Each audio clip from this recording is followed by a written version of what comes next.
Hello everyone, welcome back to Just Invest Today. And in today's video, we're going to talk about JD.com, why it should be worth around $120 to like $130 a share. You can see the top investors buying heavily into JD.com. We got Howard Marks, we got David Tepper, we got the legendary Michael Burry, all buying into JD.com for a specific reason. Guys, it's so undervalued at this point. People are overlooking everything that's going on with JD.com, the growth that's accelerating, the margins are improving again, they're buying back shares. Guys, this stock is definitely worth 125 plus a share in the next 5 years. You have to understand what JD.com is actually presenting to us and why I still think it's not a value trap. They're actually proving that JD.com is still sufficient with the results that they just released in Q1. So guys, let's get into it right now. So if you haven't been living under a rock, JD.com right now is going through a massive sell-off. The 1 month chart, 17% down. Guys, there's been no additional news or negative news coming at JD.com. So why is this huge dip happening? It's all about the market participants. Everyone just hates China at this point. This is why you just have to allow everyone just to sell off JD.com and just ignore the news. And the main reason why people are going to say, oh, JD.com is in China, blah, blah, blah. We hear the same thing with Alibaba. But on the opposite side, you see Apple at all-time highs. We see TSM at all-time highs. Guys, they get a lot of revenue from China. We have Apple getting around 20 to 30% of the revenue from China. We have TSM. If China invades TSM, what do you think is going to happen with TSM? They say they have like some kind of thing to like just shut off the whole TSM system. So what do you think is going to happen with the company? It can go to zero that quickly. So if we have stocks like that trading at all-time highs, why is people worried about JD.com and Alibaba and Tencent? It doesn't make sense. So guys, just ignore all this fake negative news. We had JD.com growing 7% quarter over quarter. So like it just doesn't make sense how people can say that this is a dying company, is a value trap.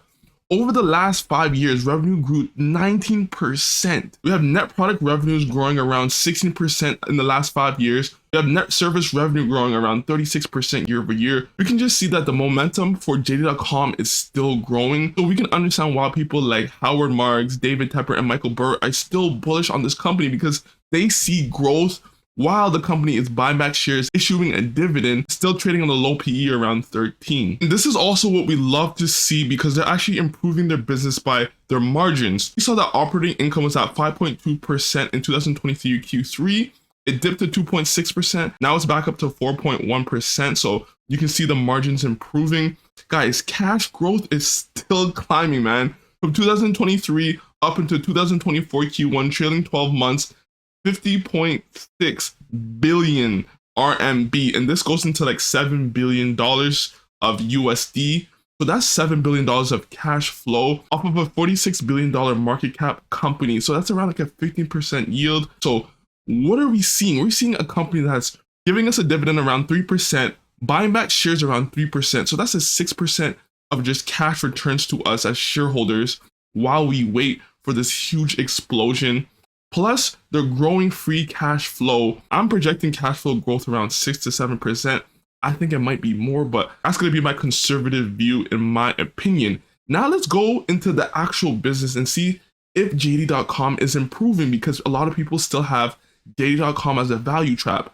The business is declining, it's losing market share, blah, blah, blah. Let's get into the last quarter's earnings call and let's see what management is saying about JD.com's business. I really want to show you what management is saying just to prove that JD.com's business is actually improving. I can have some certainty that JD.com's business is going to keep growing in the next 5 years because that's what we're looking for when I end off with this DCF model. So Q1 2024 results. We kicked off this year with encouraging momentum in Q1.